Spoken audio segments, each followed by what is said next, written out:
দর্শক, আমরা চলে এসেছি এখন কুয়াকাটার তান্দুরি চায়ের দোকানে।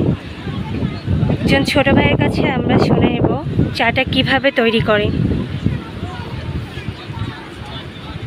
আমরা চাতে প্রথমে পানি দিই, সাদা পানি, তারপর দুধ মিক্সার দিই, দুধ মিক্সারের পর হরলিক্স মিক্সার দিই, তারপর চিনি মিক্সার দিই, তারপর আপনার বিস্কিট মিক্সার দিয়ে আমরা গরম করে দিই, ফুটাই।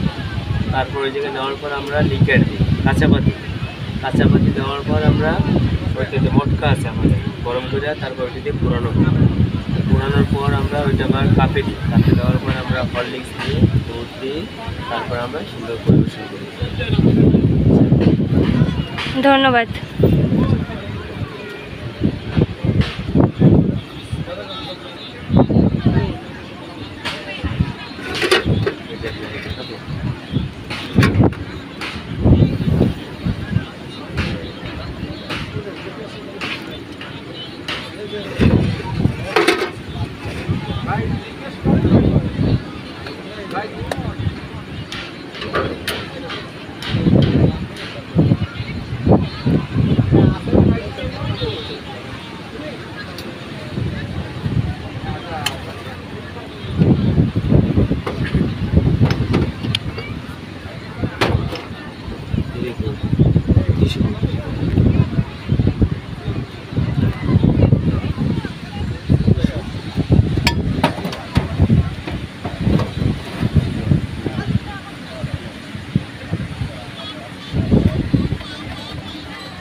বাতাস ঠিক আছে।